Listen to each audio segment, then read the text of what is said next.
გამარჯობათ მეგობრებო, მოგესალმებით. დღეს ვისაუბრებთ ასტროლოგიაზე. შეგახსენებთ საკუთარ თავს ლეილა და გთხოვთ რომ გადახვიდეთ ჩემს YouTube-ზე, გამოიწერეთ ვის გაუზიაროთ მეგობრებს და ლაიქოთ და კომენტაროთ და ფიქსიროთ თქვენი აზრი. დღეს ვისაუბრებთ კარმულ კვანძებზე და როგორც პროგნოზებს ვინც მოусმინე კი იცით რომ იცვლის ნიშანს და უშუალოდ ამ ვიდეოს დავუთმობ რომელი ნიშნისთვის რომელ სახლში იქნება და რა მოვლენები იქნება წელიწად ნახევარი. მას კარმული კვანძები იცვლიან ნიშანს 12 იანვარს.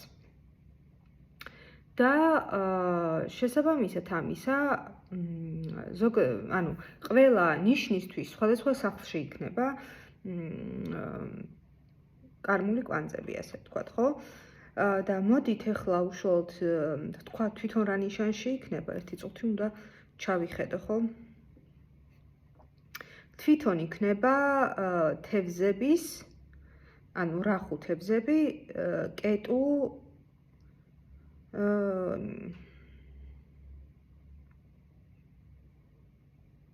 დამავიწყოთ მისა თევზების საპირისპირო ნიშანი. რა კარგად ვარ. ეხლა გავიხსენებ. ქალწული რამ დამოვიწყა. ესე იგი, რახუ თევზებში, კეტუ ქალწულში. თვითონ ნიშანი ასე იქნება. ზოგადად რა არის ახლა კეტუ ზოგადი მიმოხილვა ახლა კეტუსა და რახუსა და კეტუს უბრალოდ ნიშნების ცვლილება.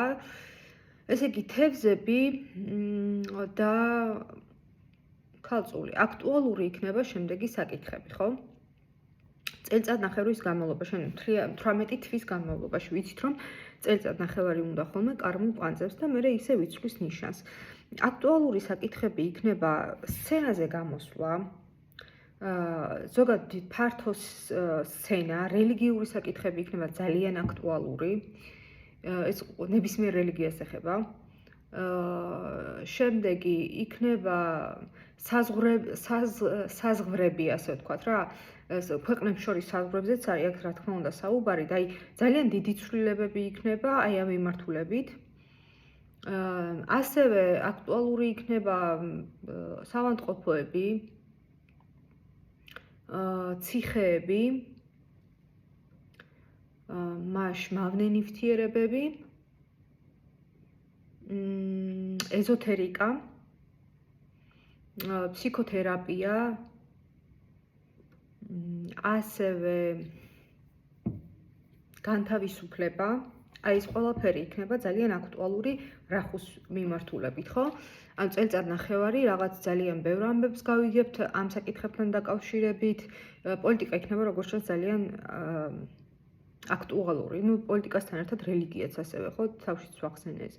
მეორეს მხრივ ასევე გავიგებთ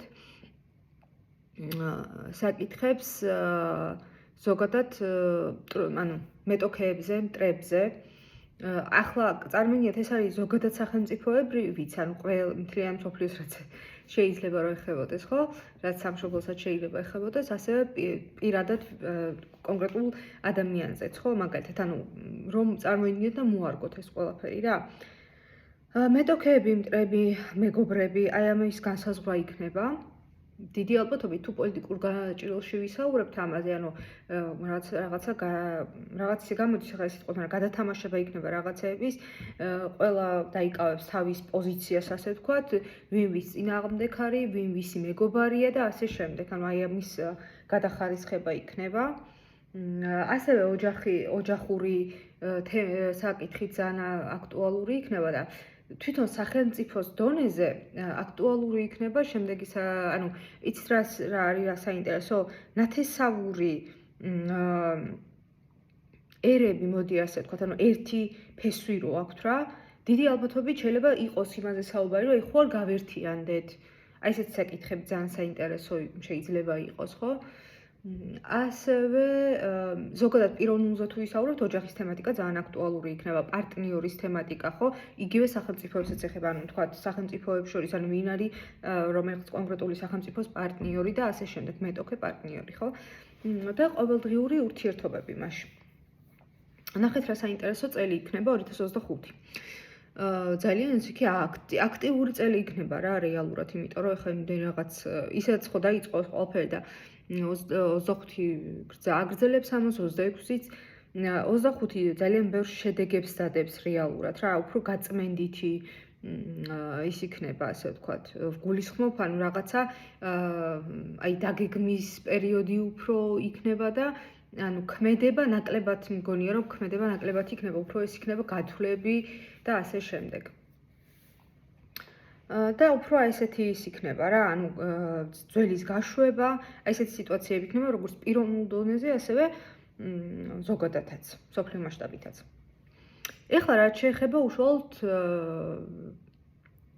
სხვადასხვა ნიშნებს, ხო, დავიწყოთ ვერძით. ძვირფასო ვერძებო. თქვენთვის რა ხუ იქნება მე-12 სახლში, კეტო იქნება მე-6 სახლში. აქტუალური საკითხები იქნება, ან ტრანსფორმაციას, ცვლილებებს, კარმულ ვალებს ეგრეთ წოდებულს ჩააბარებთ, ანუ სამყარო ხო ამ რაც შემოგითვალთ იმ მიმართულებით აბარებს კარმულ ვალებს და თქვენ პიროვნულად ჩააბარებთ შემდეგი მიმართულებით. маш ეზოთერიკა ძალიან შეიძლება ვერძებო, ძალიან დაინტერესდეთ ეზოთერიკით. ფსიქოთერაპიით, ასევე ვიღაცებმან ვერძებზე მაქვს საუბარი, შეიძლება ციხეში დაიწყონ მუშაობას, საავადმყოფოებში დაიწყონ მუშაობა, ძალიან ის იქნება რა, იმიტომ რომ მე-12 სახლი არის რეალურად თევზის სახლი, ხო? შესაბამისად ამისა ხო, შეიძლება ვერძებო, ემიგრაციაც მოგიწიოთ, არ არის გამორიცხული, ხო? ამ მიმართულებით. маш ემიგრაცია ასევე რა შეიძლება ვთქვათ მას საკითხები ჩამოვთვალოთ, ხო? ესე იგი ეზოთერიკა, საავადმყოფოები, ციხე, მავნე ნივთიერებები, სიზმრები და ყველაფერი ეზოთერიული, ფსიქოთერაპია და ისე რა ქვია, გაშვება, ასე ვთქვათ რა, ანუ ცხოვრებიდან უნდა გავუშვათ ადამიანები, მოვლენები, საკითხები, რომელიც ხელს გიშლით ან სულად მოქმედებს თქვენზე. რომ 2026 წელმა ახალი ნაბიჯები გადადგათ 2026 წელში და ახალი რაღაცები მოგიტანოთ. შესაბამისად ეს აუცილებელია რა, რომ ძველს გამოვემშვიდობოთ, რაც მავნედ სულად მოქმედებს. მეორეს მხრივ იქნება აქტუალური საკითხები, ჯანმრთელობა,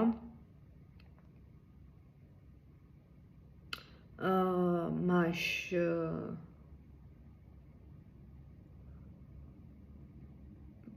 სამუშაო, ზოგადად მუშაობა და სამსახურიც, ანუ სამსახურეობრივი სამუშაოც და შინაური ცხოველები. აი ტრანსფორმაცია იქნება აი ამ მიმართულებით. კი ბატონო. ეს წამი რაღაც უნდა გადავამოწმო რა. ეთიკით.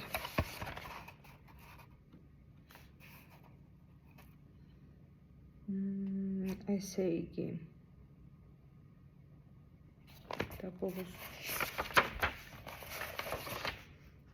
რაღაცაზე ჩავხვდი და იქ გაამირების ფიქრები და ამიტომ პაუზები მემართება და უნდა ჩავხედო რომ ეს მოვაგვარო ეს ამბავი.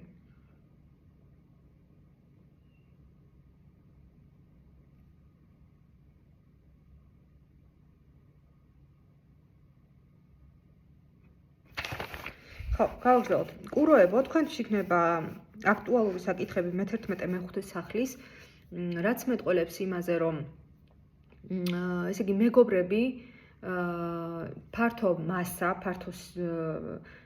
ფართო არენაზე გასვლა, ინტერნეტი, სოციალური ქსელები, პოპულარობა, მიზნების დასახვა, დაგეგმვა, ოცნებების განხორციელება, მეგობრები ვთქვით მე მგონი და კი ბატონო და ასევე ყველანაირი ტექნიკა და ტექნოლოგია, ხო? მეორეს მხრივ სიყვარული, ბავშვები, სცენა, შემოქმედება, ხელოვნება. ტყუპებისთვის იქნება ესე იგი, ტყუპებისთვის იქნება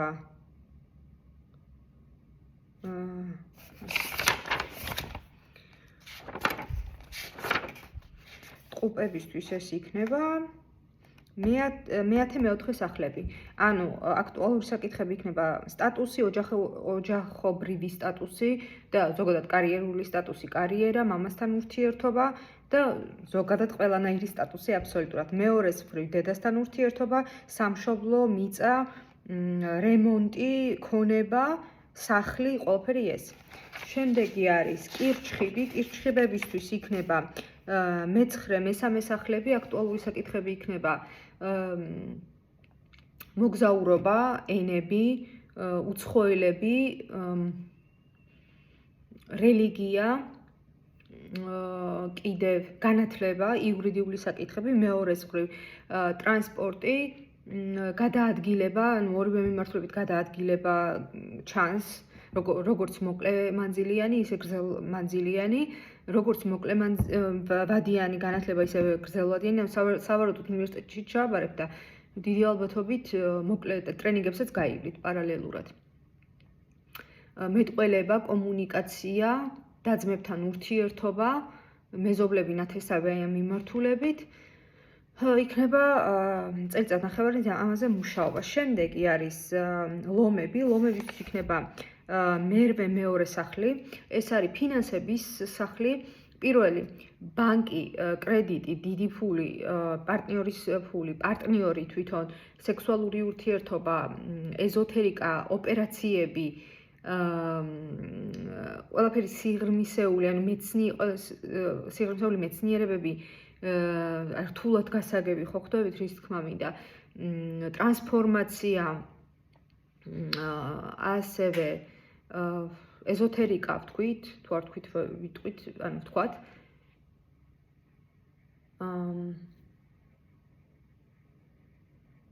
კი ბატონო, მეორეს მხრივ ბიზნესი, მეორეს მხრივ საკუთარი რესურსები და საკუთარი ანუ თქვენ თვითონ რო გამოიმუშავებთ თანხას, აი ეს. ქალწულებო თქვენთვის ეს არის მე-7 პირველი სახლები, აქტუალური იქნება საკითხები მას ოჯახი, ოჯახთან ურთიერთობა, პარტნიორთან ურთიერთობა, ასევე მეტოქეებთან ურთიერთობა, მტრებთან ურთიერთობა, მეორეს მხრივ ვიზუალი, იმიჯი, ასევე სულიერი მხარე, ხასიათობრივი მხარე, ეს ყველაფერი იქნება თქვენთვის აქტუალური დიდი ალბათობით. ვიღაცა მაგალითად შეიძლება ვიღაცა მოინდომოს მაგალითად დარბაზში სიარული და შესაბამისი ტანის მოყვანილობის თავის გამოძერწვა, მოდი ასე ვთქვათ, ხო? სასწორებისთვის იქნება მე-6, მე-12 სახლები, ეს არის სახლი ჯანმრთელობის, შინაური ცხოველების,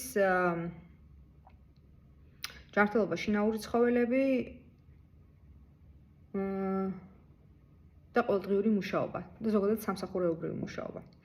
მეორეს მხრივ გაწმენდა, განთავისუფლება, ეზოთერიკა, ინტუიცია გექნებათ ძლიერი ამ პერიოდში, ასევე სიზმრების მხრივაც ძლიერი იქნებით, ანუ რაღაც ხილვები ბჭყალებში გექნებათ სიზმრების კუთხით, დიდი ალბათობით. შემდეგ გაჯანსაღება, შემდეგ ესე იგი ციხეები, სავანტყოფოები, ფსიქოთერაპია და ემიგრაცია. მორიელისთვის ეს იქნება მე-5, მე-11 სახლები. პირველი აქტუალური იქნება, ანუ პირველს რასაც საუბრობ, ანუ პირველად ეს იქნება, ანუ რახუს მიმართულება, ხო? უბრალოდ შემდეგ ვაყოლებ კეტუს მიმართულებას, ასე კუდისავით რა, ასე ვთქვათ, მაგრამ თქვენ, ანუ პირველზე უფრო გაამახვილეთ ყურადღება, იმიტომ რომ ანუ სახლები ესე უკან მოდიან, ასე ვთქვათ. და რაღაცებს ალბათ ყურში მოგხვდებოდათ, რომ რაღაცები მეორდება, იმიტომ რომ კეტუსაც რო საუბრებ კეტუზეც და ვიღაცისთვის მაგალითად კეტუს ნიშანი, ანუ ერთისთვის თუ კეტუს ნიშანი არის, აფროსტად ერთი ზოდიაქოს ნიშნისთვის თუ კეტუს სახლი არის ერთი, მეორესთვის შეიძლება რახუ იყოს იგივე სახლში. ამიტომ ამან არ დაგაბნიოთ. იმედია რომ ძალიან რთულად არ ვსაუბრობ. მოკლედ მორიელისთვის მეხუთე მე-11 სახლები, სიყვარული, საყვარლები, ბავშვები, სცენაზე გამოსვლა, შემოქმედება, ხელოვნება.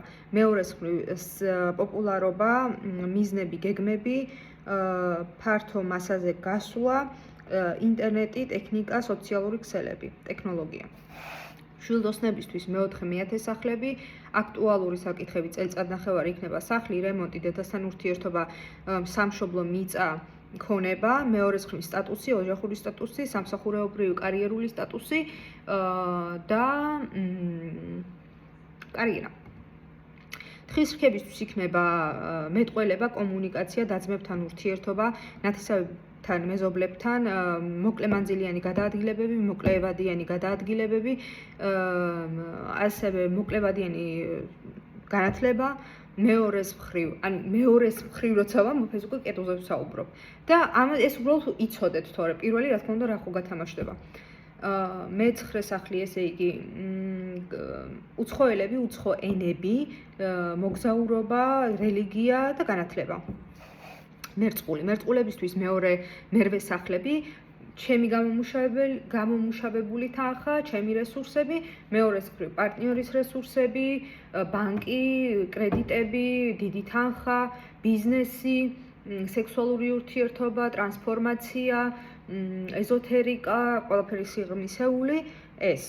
და თევზებისთვის პირველი მე-7 სახლები, პირველ რიგში ჯანმრთელობა, ჩემი სულიერი მხარე, ჩემი ხასიათობრივი მხარე, ჩემი ვიზუალი, იმიჯი, მეორეს მხრივ ოჯახი, ოჯახთან ურთიერთობა, მტრებთან, მეტოქეებთან ურთიერთობა და გარშემო მყოფ ადამიანთან ურთიერთობა, რა დაგვრჩა? პარტნიორთან ურთიერთობა. აი ესენი იქნება აქტუალური 2025-ში კარმული კვანძების მიხედვით. რა თქმა უნდა, სრული მისთვის მოусმენთ ასტროლოგიურ პროგნოზებს, რომელიც უკვე ჩაწერილია. მადლობა და მოიმოკოცრავად. მადლობა და მომავალ შეხვედრამდე.